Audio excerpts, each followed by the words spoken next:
All right, we are back. It is Matt and Nick again here with you guys for the C2-A-Days, and we have a loaded show for you guys. A lot of teams kicked off today, so we were able to get a pretty decent amount of day one reports, and I mean, we really are barely scratching the surface. Really, I'm excited to see what you have tomorrow morning, Nick. We actually are moving some new stuff to tomorrow because there's just so much to cover. So we're going to start out though today with Ryan Day. He had a press conference. Ohio State doesn't actually kick off their actual fall practices until tomorrow, but he did talk a little bit with the media, and I had some quotes that I just wanted to go over because I think it's going to be a little bit frustrating for us on the quarterback battle. He had mentioned in spring that he realistically would have liked to name the starter at or after the spring game, which he did not do. Now, some have said that was due to the Devin Brown injury, which he has actually said that he was fine. He got cleared early this summer, has been able to do everything with the team since then. Both him and Kyle McCord talked, but they gave a lot of, outside of that news about his finger, they gave a lot of the canned answers you would expect a quarterback to say.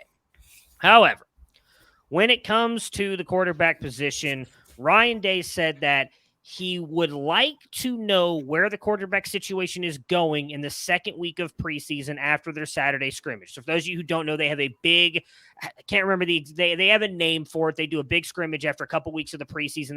They usually invite a bunch of fans and media out and have a big scrimmage. Last year, that's when or 2 years ago, that's when they officially named C.J. Stroud the starter over Kyle McCord. In Kyle McCord's freshman season, C.J. Stroud's second year. He said, however, given the quarterback situation and the way it has emerged over the last couple weeks, they may continue to evaluate this battle into the season. He does not rule out playing both to start the season in the first couple games, or at least until somebody has emerged to be the starter. You need to keep pushing forward, and right now he doesn't think anyone has claimed that job. It's not great news. If you are a Kyle McCord believer like I am, or honestly, if you roster Devin Brown, you're probably excited to hear that because there's a lot of people, including myself, who thought this competition was probably over after spring. Sounds like, and maybe this is just coach speak, Nick. We know that a lot of these, especially Ryan Day, don't think wants Devin Brown to transfer out personally, because if he does, they're relying on Tristan Gebbia as the backup quarterback if anything were to happen to Kyle McCord. But I do think there is some truth into what Ryan Day is saying, and that he does think this is a competition. And I personally do not want it to go into the season. I just think that's bad for the offense. You really want, at least in my opinion, your offense to gel together with that starting quarterback before the season starts. Like, you want, if it's going to be Kyle McCord or if it's Devin Brown, you want him taking those first team reps for weeks leading up into that first game. But Ryan Day said they are splitting him 50-50. At least up until that second scrimmage, and then we'll go from there. But he is not ruling out going into the season. Yeah, you obviously have a much better read on this particular battle, I think, than I do, probably than most people do. But from my perspective, and I know we haven't been recording together long, but I have a tendency to be able to talk myself into and out of just about anything, and so. Thinking about it, on the one hand, 4 weeks of spring practice doesn't seem like a lot right now, but it is an eternity. So splitting 50-50 snaps in the first week isn't that big a deal. So on the one hand, if that extra week of practice, one, gives you an opportunity to see what Devin Brown truly can do, because he was limited obviously toward the very end, couldn't play in the spring game, didn't get a chance to show the world the best version of himself this spring. Then, if he shows you something there, that I think is worth a week's worth of practice. On the other hand, I do agree with you that if and as a coaching staff, if more importantly, as a team, if it's clear in the locker room who the starting quarterback should be, you need to make that decision probably as early as you can. That just, in my experience, both as a former high school coach, but also just paying attention to college football for a long time, it seems like the longer you drag something out where it's just obvious to the coaching staff and the team itself, that actually will do more to hurt you than help you. Whether it's keep a guy in the fold so he doesn't transfer, that sort of thing. Most of the time, I think that actual argument, oh, he just doesn't want a guy to transfer, that's why he's not making a decision until week 1 or whatever. I usually don't buy that. There are certain situations where, yeah, it makes sense if they're really, really thin at a particular position, and losing one guy really could make or break the depth at that position. Ohio State's not in that situation. Yeah, going down to Jebbia as your primary backup would not be ideal, but I mean, he's probably one of the best third string quarterbacks in the country, has been a starter at the Power 5 level. So pretty nice luxury there. So I don't think Ohio State would be, in a just horrible spot if Devin Brown, if he were to come up short in this particular competition, if he were to transfer and pursue options elsewhere. I think Ohio State's going to be just fine. But yeah, I think give it a week, and then at that point somebody starts to inch ahead. Then I think that makes sense, because it doesn't seem like it right now, because we're everybody's excited. Players, we are, of course. But man, 4 weeks when you're in the middle of it is an eternity. So I think they've got time to figure it out. Yeah, like I said, I hope that they do make the decision after the big scrimmage, their fall scrimmage, like they did, like I mentioned 2 years ago with C.J. Stroud. Because that, even if it is Devin Brown, which I do love Devin Brown, don't get me wrong, I think that gives them multiple weeks to have them like kind of be installed as the guy. Because as much as I do like Kyle, he's had one start and very limited reps in live games. Like I think that while the beginning of the season is an easy schedule for the Buckeyes, that Notre Dame game is going to come quick, and it's going to be at Notre Dame. So it's not going to be an easy game, regardless of what anybody thinks about that Notre Dame team, which I think will have a good defense. They played Ohio State tough last year with a good C.J. Stroud and good team, and in my opinion, a much better offensive line, at least going into this year. So I just want that to be, maybe it's my fandom getting a little bit of better of me, because I want it figured out as soon as possible, so we just know who the quarterback is. Yeah. And I understand that that argument. I think if might as well make that decision. So on to Wisconsin. Talked a little about the situation there this morning in the receiving group in particular, but going through practice today, and we got some news actually out of Madison that the tight end position is in transition, especially after the news that a couple of experienced players there, Jack Eschenbach and Clay Cundiff, would not be with the Badgers in 2023. Both stepped away, said was a voluntary decision on the players' part. Riley Nowakowski was the first tight end up with the number 1 offense on Wednesday. That's according to Jesse Temple of The Athletic. We also saw, or Temple reported, that Chimere Dike and CJ Williams have the inside track to start on the outside right now at Wisconsin. That's in addition to Will Pauling, who we talked a little about this morning, who has the inside track there at the slot position, which of course has been so valuable in offensive coordinator Phil Longo's system in his previous stops. There was also a quote that I believe this was Longo, said that Tanner Mordecai handled all the first team reps while Locke remained in the second team quarterback position. That was according to Jesse Temple, who did speak with Phil Longo for his piece earlier today. He mentioned that Locke, and I know there's some love out there for Locke, think that if Mordecai gets off to a little bit of a slow start this season, that he might potentially give way to Locke. But Jesse Temple reported that a little bit of inaccuracy during the day for Locke. Nothing on Nick Evers, huh? I don't know why. I like me some Nick Evers, and that dude has just not been able to get on the field. Love the CJ Williams, though. I mentioned him as a guy to buy low on this offseason, and it didn't look promising to start spring camp, but it looks like he's taken a big step. I'm excited for him to be on the outside there. TCU. So we obviously been looking to see who would take over with Max Duggan moving on to the NFL. And from all the reports in spring, it looked like Chandler Morris was going to be the guy. And it seems like there's zero doubt now coming out of this camp. It says that Chandler Morris is likely going to be the guy. It's not to say that Josh Hoover, Chance Nolan are not good. They are, but Morris just looks different. Cordell Russell, who was a favorite of our recruiting team, had a good day catching the ball and is quickly becoming a top target for Morris from the Z position. Russell was wearing a red jersey as a precaution. They still don't want him to get hit. For those of you who may not remember, he had the shoulder injury late in spring, so they're still being careful with him. But Russell did tell the reporters that he is 100%. Again, Sonny Dykes has come out and said they're just being precautious with him. There's no reason for him to get hit this early into fall. Two of my favorite players, though, showed out. Granted, it's day one, but I'm excited about it. So Cameron Cook, the freshman running back, who was actually not able to make it in for spring, was in there in summer and has now been in there so far for the 1 day of fall camp. But they are so much saying that Cameron Cook is going to be on the field this season in some capacity. He showed off his versatility today by catching the football good and running routes. The running backs weren't in pads, but according to multiple reports from 24/7 Sports reporters that were there, said that Cook looked like the best running back on day one.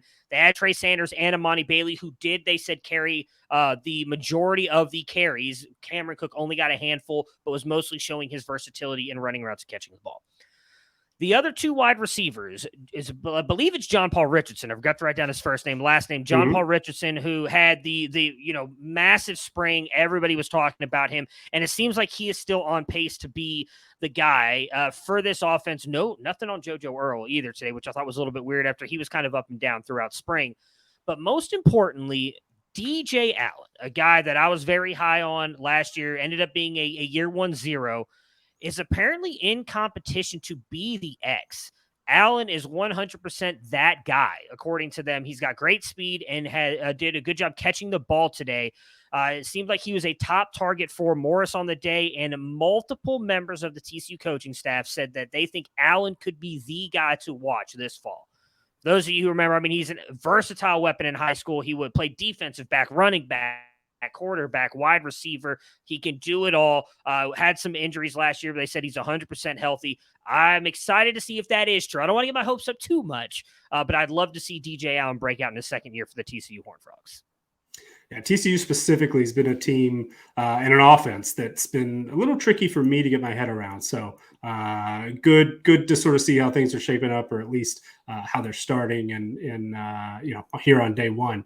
At Oklahoma State, Big 12 rival, the fifth-year transfer quarterback Alan Bowman took the first snaps of the fall camp and apparently looked good. This is according to Go Pokes 247 and McLean Baxley there. Apparently, Bowman was accurate on the deep ball.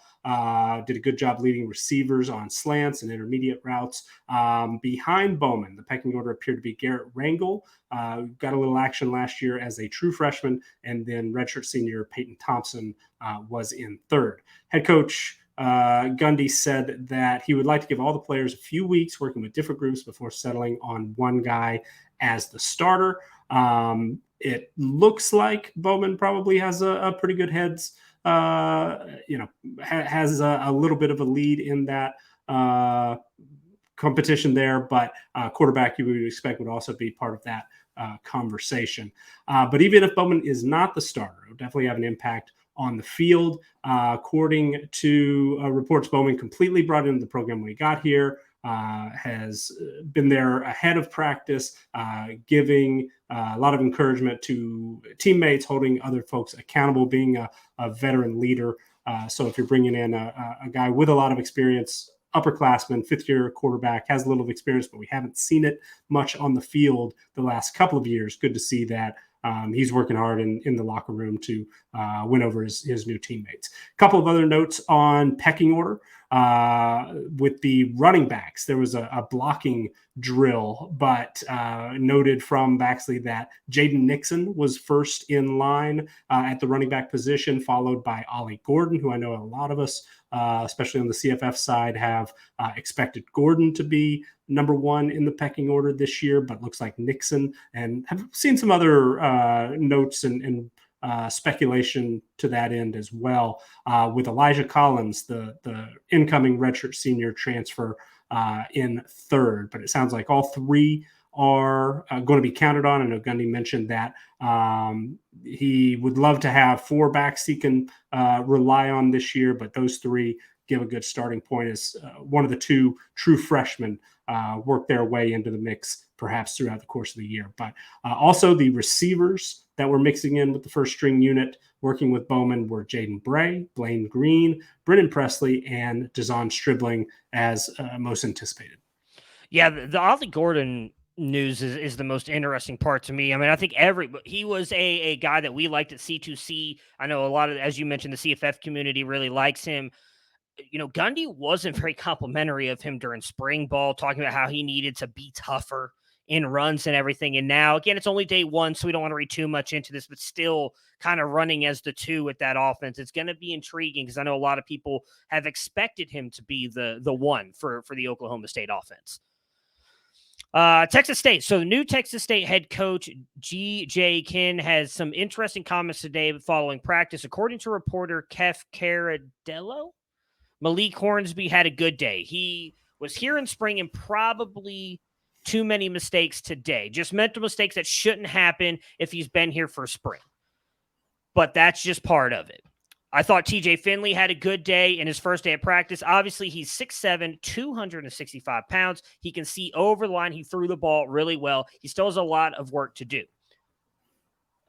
Trying to read between the lines, it seems like Malik Hornsby's inconsistency and maybe his size could give TJ Finley an opportunity to win the job this fall, as some, including Caradello, have predicted. And that has kind of been a big contention point, I think, especially for our CFF team. When Malik Hornsby first went there, everybody's like, smash CFF guy is going to do it. And then Finley transferred, and what was that, like a month later? And it's really kind of caused a lot of consternation about who's actually going to win that job. It doesn't sound like they know either. Yeah, there's a lot of reports, Cardello, and there are a couple of podcasts that do a great job covering Texas State. There are some smart folks, some connected folks that really think that TJ Finley is going to be the week one starter, which would break a lot of hearts in the CFF community for sure, because Malik Hornsby, I mean, we've seen flashes, just pure speed, and there were some positive comments that GJ Kinney had today about Hornsby, about how he can create, but sometimes we just try to parse every little phrase here that we get from a head coach. And to me, and I put this in our CFF Slack chat today, the line about how TJ Finley at 6'7", 265, he can see over the line. Yeah. Well, then the way I read that as well, Malik Hornsby at 5'10", can't. So there's, you see some positive. It wasn't that Kinney just, trashed Hornsby. Said he had a good day. Said he certainly has some playmaking ability, but I don't know, the way that it reads on the page, and I haven't gone through the video to see his quotes quite yet. Sometimes you could tell a little more from the video, but the way it reads on the page kind of seems like maybe GJ Kinney is a little higher on TJ Finley, as a lot of those reports, close to the program seem to indicate that Finley at this point might be maybe just a slight favorite, but a favorite to win that job. So at Louisville, lots of notes, multiple sites were on the ground. Great job covering Louisville.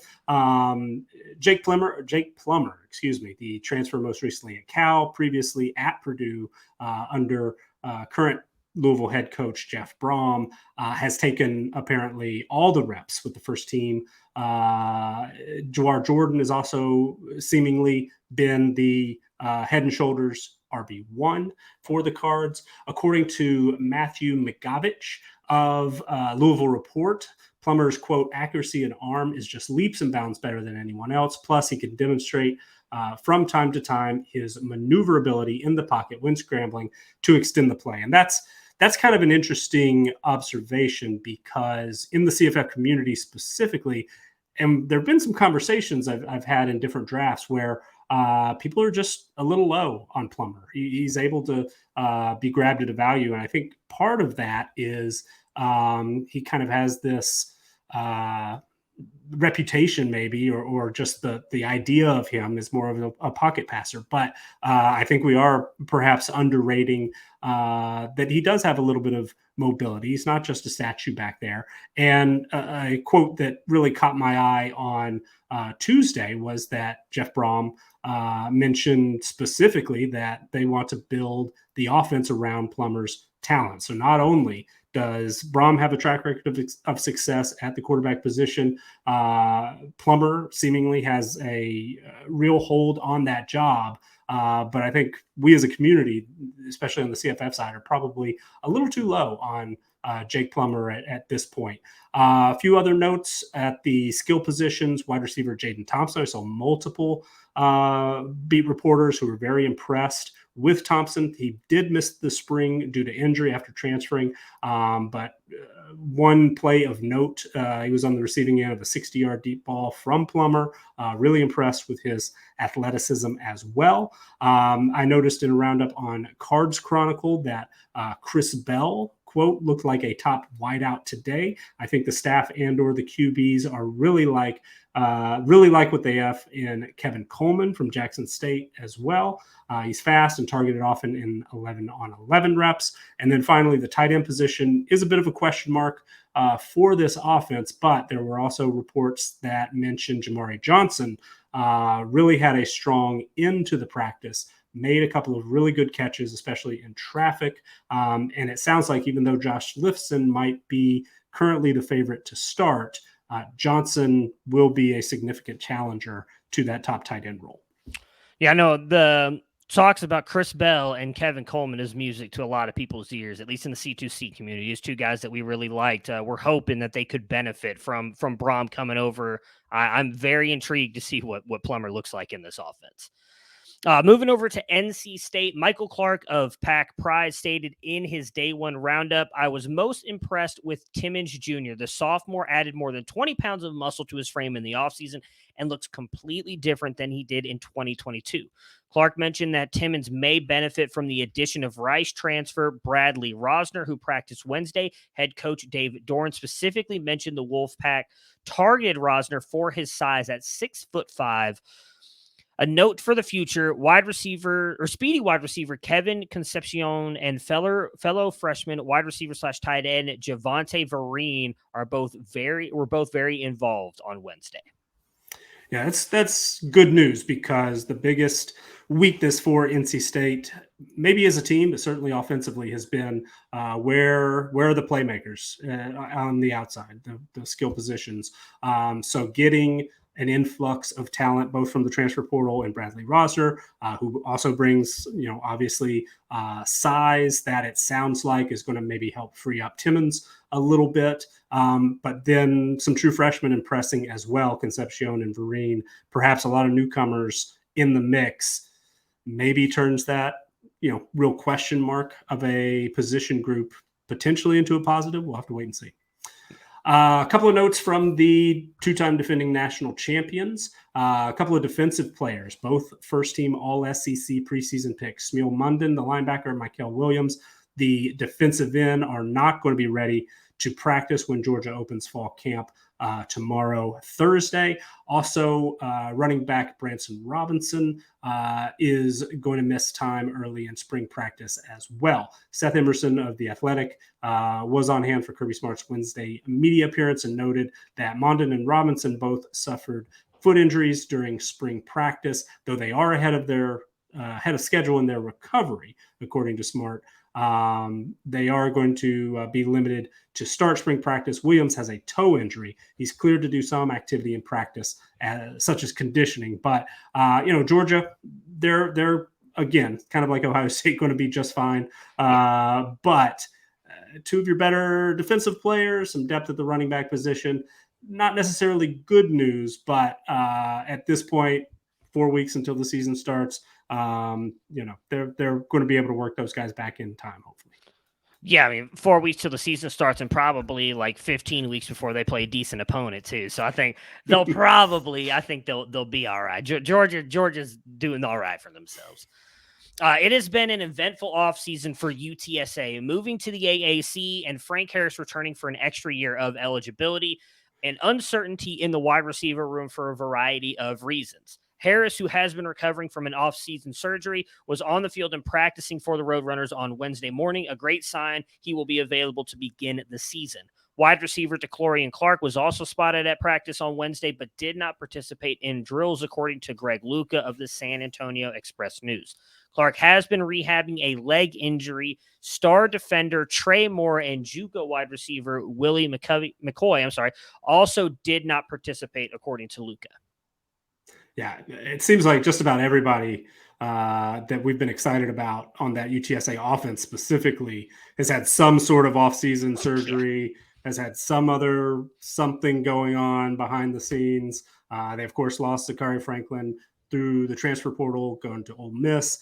So UTSA going to be one of the favorites in the new look AAC, but not as healthy as we would hope for sure. And to hear that Moore, who had a huge year last year, and then McCoy, who I know a lot of folks are excited about, think is going to be able to perhaps slot into that top three that was so productive last year in the wide receiver core. Not seeing him on hand in day one, doesn't mean he's out of the mix, but something to monitor. At Stanford, a couple of notes. Obviously, things are different there, including the quarterback position. There were 4 quarterbacks rotating with the first team offense under new head coach Troy Taylor when Stanford opened camp on Wednesday. Ari Patu and Ashton Daniels both received reps with the first team unit. They were the first 2 in the mix, but Syracuse transfer Justin Lamson and also Miles Jackson did cycle in throughout the media viewing period as well. A note, Jackson Moore of 247 Sports in a camp write-up, day one write-up, noted that true freshman Tiger Bachmeier, who I know we've got some folks who are very high on him. He was firmly included among the starting wide receivers. So no or next to his name, just boom, one of those top 3 guys listed in that wide receiver projected depth chart. Moore also said that, quote, E.J. Smith is not only healthy, but he is in even better shape than before. So that's some good news for Smith, who is, of course, recovering from that injury that cost him, I believe, the final 10 games of last season. Yeah, I mean, new offense, new offensive coordinator, new head coach at Stanford. They ran a very offensive, heavy. What was it for the FCS? I can't say it was Sacramento State. There we go. I was going to say San Francisco State for some reason. Which, I mean, and I know that they ran the ball a ton and also passed to their running backs a lot. So I'm very excited for E.J. Smith this year. Moving over to Ole Miss, Lane Kiffin talked in his press conference that while it likely is going to come down to Jackson Dart and Spencer Sanders, that Walker Howard is still in the battle. So is Austin Simmons, who is clearly the 4th option. And he said while he wants to know who the quarterback is going to be for his team, he is not in a rush. It is more important for them to get the right guy than the guy right now. For the number 1 offense, it was Jackson Dart, Quinshon Judkins. Trey Harris was out wide. Caden Preekshorn, the tight end, was playing in tight end, but also in the slot a lot. You had Jordan Watkins in the slot whenever Preekshorn wasn't in there. And then Dayton Wade was out wide. You mentioned Zakari Franklin, who transferred in. He is yet to practice. Or said, I guess he's still dealing with some cleanup from a previous surgery. Was not specified. I did read somewhere that they said that this has already been known. I did not know that, but just a heads up. He didn't practice today. But then true freshman wideout Aiden Williams looked really smooth with his route running, was quick in and out of his breaks and not letting it disrupt his momentum in the process of trying to make the play. He was the standout of the day for multiple reporters for 24/7 Sports.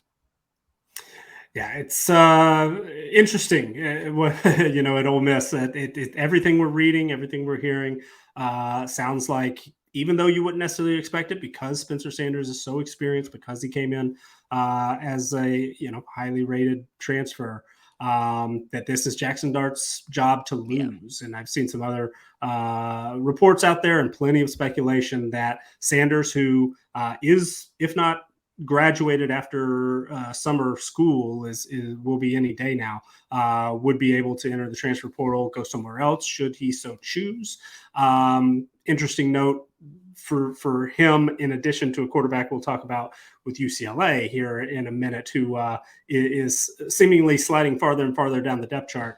Both of those guys, maybe might try their luck elsewhere. We shall see.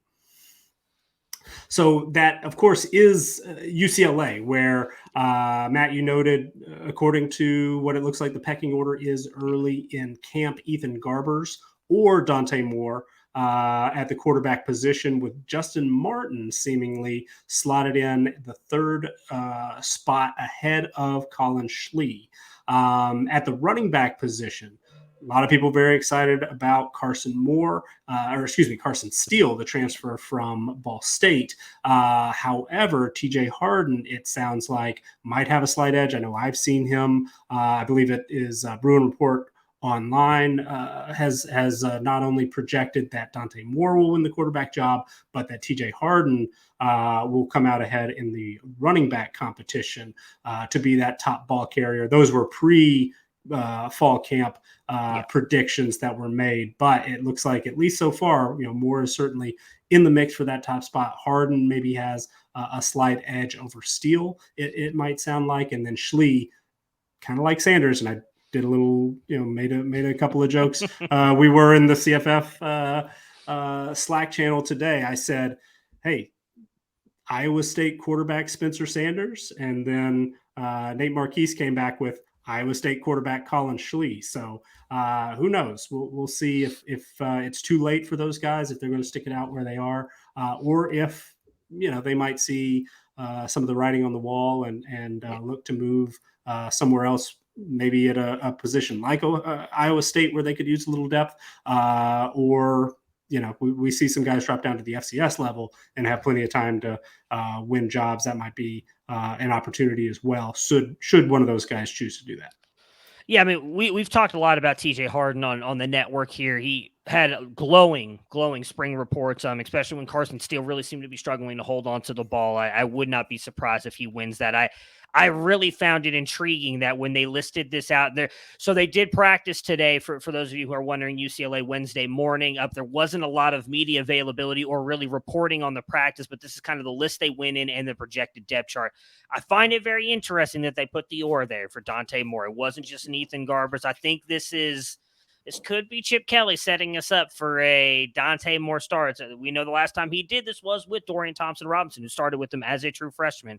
I would not be surprised if Dante Moore is able to pull that off. Moving over to Texas. So they had their first full day of spring practice. The quarterback running back pairings were, as of this, Quinn Ewers and Jonathan Brooks were paired together as the ones, Malik Murphy with Keelan Robinson as the twos, which I found semi-interesting, Arch Manning and Jadon Blue as the threes, and Cedric Baxter rotated in with all four units. They did mention that he was getting his wrist taped, but it was not injury related. But I just wanted to find that interesting. I've been very much on the Cedric Baxter. Jadon Blue is going to be the main running back, but it does look like, as you mentioned on our show last night, Jonathan Brooks was going to be the guy getting the first team reps, and he was getting that today with Quinn Ewers. Yeah, I posted some of the player projections, CFB Winning Edge player projections, in both our Discord as well as our Slack channel, just to kind of get some feedback on our members on some of the prize picks when they were just first coming out with the Texas. There was some conversation there, and then have done it quite a bit, try to pick the brain a little bit of guys like Jared and Chris K and Nate, and the rest of the group, of course, is always super helpful. But when I made my Texas projections and posted them, had Keelan Robinson in the RB2 spot. And I know everybody loved Jadon Blue last year, loved Cedric Baxter this year, but just my personal opinion, and I said this as soon as I posted, I said, that's not a typo. I know nobody else thinks Keelan Robinson is running back number 2. And I saw Jared typing and then stopped and then said, oh, okay, you knew what I was going to say. Yeah. But he's just, I feel like he's got a role. So even though Blue and certainly Baxter, who everybody seems to be most excited about right now, from a pure talent standpoint, yeah, they're better than Robinson, but it just seems like to me Robinson is got his role, is going to be in the mix somewhere. In the passing game, of course, but that's something to consider, because even though he's not the most talented guy, I do think that he's going to get his fair share of snaps, his fair share of touches, and it could potentially limit, the high end upside of a guy like Baxter or Blue, who you're hoping is going to emerge as that, top ball carrier. Yeah, I mean, I don't know if this is necessarily a fair comparison to make, but maybe he is this year's Roshan for them. Like, maybe I can't speak on how good of a pass blocker he is. I know that's really where Roshan shined, and that's why Sark loved having him out there. Maybe Keelan is just that, and maybe I will be honest, maybe I completely misread this situation, because I completely wrote him off, but it seems like they really do like him. Yeah. Good news out of Utah again. Cam Rising, we have more positive reports. He's in action, throwing in full pads. Word on the ground, there's no official update just yet, but good to see in pads, dressed out, practicing, passing. Just more good news about Cam Rising. Hopefully he'll be able to make it back for week 1. Yeah, I mean, there were reports, I think, just a week ago saying he may not even make it back for week 1. So for him to be out there in their first practice, full pads, throwing the ball is definitely a good sign. Moving back over to Texas A&M, again, not a lot of reports. There wasn't much of a media availability for the practice, but they did get to watch, I believe it was 4 sets. And this is how the offense went with the ones. It was Connor Wigman, Amari Daniels at running back, with Noah Thomas and Evan Stewart at wide receiver. With the 2s was Max Johnson at quarterback, with Le'Veon Moss at running back, Moose Muhammad and Micah Tease as the wide receivers. And then the 3rd stringers was Marcel Reed at quarterback, with David Bailey at running back, and Pierce Turner and Jacob Brasher. For those of you who know Reuben Owens, you'll realize that name was not mentioned. There was no mention of him being injured or why he was not witnessed at any of these. Just wanted to point that out. Again, he's a guy that we expected to possibly, arguably the most talented running back in this room, and should get some run, but was not witnessed at all during any of these reps. Just something to point out. Again, day 1, maybe that changes. As of tomorrow, we'll say Texas A&M is one of those teams that usually does a pretty good job of giving you constant updates for every practice. So maybe he's back out there tomorrow, but definitely worth noting he was not out there day 1. Didn't expect to see the name David Bailey today. Neither was I. I had to double check that, because I was like, did they mean Reuben Owens? And accidentally typed in David Bailey. All right, you take this next note. You've got some particular insight here. Yeah. So Cincinnati, I wasn't sure what to expect from from Braden Smith, the wide receiver today, but he definitely looked healthy and ready to contribute as a threat on the outside. And with at least 5 noteworthy grabs on the day, he was the standout wide receiver. I know Austin and Colin talked about him a little bit on their Big 12 preview on Campus Life. I believe it was last Friday, saying they weren't sure if they wanted to raise him up just yet. All the reports were that he was the guy. Emory Jones, the reports were, had a solid day. He did have 1 interception, but outside of that, had a deep ball to Shimon Medier down the seam and multiple connections with Braden Smith and Wiggins, and an early bomb to Donovan Ali. So offense, they've said it looks like they are going to challenge down the field a little bit more than they did with Luke Fickle and Denbrock the past couple of years when they had Desmond Ridder there. Could be an exciting offense. I know Emory Jones has kind of disappointed everywhere he went, but I feel like he's a good fit for what was it Scatter? Is it Scatterfield? Scott Satterfield. Satterfield. It's kind of a tongue twister. Yeah. I get that always wrong. So we know what he did with Malik Cunningham. I don't want to say Emory Jones will be maybe anything even close to that, but could be a very exciting offense in a conference that typically does not have very strong defenses. Yeah. It'll be interesting to see. I've soured just a little bit on, from a CFF perspective, Satterfield. And Jones is difficult to trust because he lost the job at Florida, lost the job at Arizona State. I like his skill set. I really liked him younger, when he was younger and earlier in his career. I thought he had a really, really high upside, but it's just kind of difficult to trust. Sometimes the guy can put it together in his last year, but 3rd stop, couldn't lock it down twice in 2 previous stops. I've sort of been passing for the most part on Emory Jones, but I do have high hopes. Hopefully he'll prove me wrong. Last note today, a transfer portal note on the defensive side of the ball. We mentioned it on Monday that Nebraska had suspended returning starter defensive back Miles Farmer. He's the second leading tackler last year for the Cornhuskers. Well, Farmer, who was left off of the 120-man fall camp roster, so not a major surprise, has reportedly entered the transfer portal. So an experienced player, new head coach coming in, don't always mesh with the, long-term veteran guys. Sometimes you do, they buy in, it helps the team. Sometimes those guys think they, been around longer, know better maybe. And so don't know, obviously, the details on the situation, but an experienced and productive player for the Cornhuskers last year, no longer in Lincoln. All right. Well, that will do a little bit longer of a show, but I feel like that might be what's going to be happening here soon is as everybody's getting ready for open up fall camp and a lot more media availability at these schools again. Nick will be back with you guys tomorrow morning with likely another loaded show. We'll be back with you guys again Thursday night. Saved a lot of G5 nuggets for the morning, so there we should have a good packed show in the morning as well. That for us CFF guys, that's a big thing. That's where you get your points at the end of the season, right? G5. So Absolutely. Make sure to tune in tomorrow morning. We'll talk to you guys again later.